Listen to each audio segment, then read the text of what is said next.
case of Leigh Stubbs, sentenced to 44 years in prison, lawyers with the Innocence Project have brought to light new evidence that they say shows Stubbs didn't have a fair trial, in addition to improper testimony. In tonight's top story at 6 o'clock, we'll hear more from the defense, but we'll also hear the opinion of a top state official.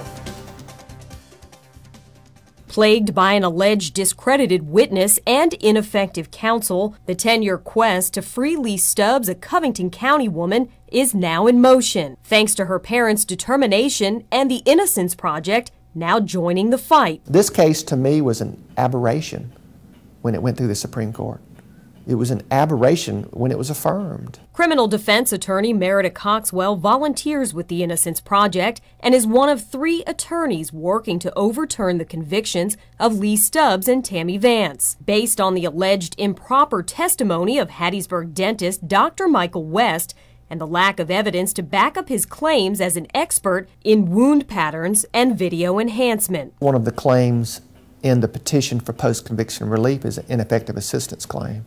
It's not the only claim relating to the lawyer's conduct, but it's certainly a substantial claim. Years later, Pete and Sheila Stubbs found a key document in the case, which defense attorneys allegedly never got from the prosecution.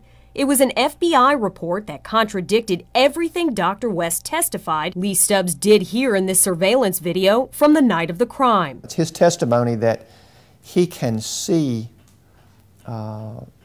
the 2 girls slamming Mrs. Williams' head by the toolbox in the back of the truck, slamming the toolbox down. And this was something that the Federal Bureau of Investigations, after working on the tape for, I think, 1 to 2 months, could not see and determined that it didn't happen. Coxwell says the FBI report would have shown Dr. West was not the expert he claimed to be, damaging the prosecution's case. But if you ask Attorney General Jim Hood, Stubbs' conviction wasn't only based on the doctor's testimony. He's not the sole witness, and it's easy just to look at what one witness's history is.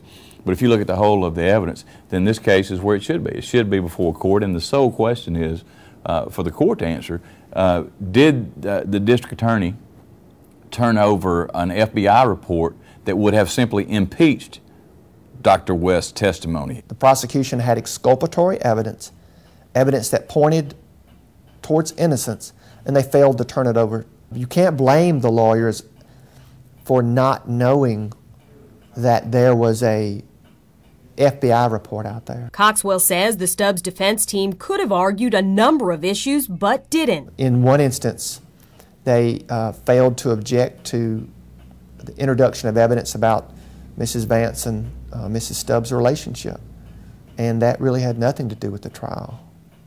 So, you know, there are probably 6 or 7 issues in the motion for post-conviction relief. The Innocence Project hopes the Stubbs conviction will be set aside, opening the door for a new trial back in the same Lincoln County courtroom where she was convicted 10 years ago. And we tried to reach out to Dr. Michael West to comment on his involvement with this case, but he has yet to return our request. In the meantime, Attorney General Jim Hood says the state is reviewing more than 20 cases that Dr. West has testified in.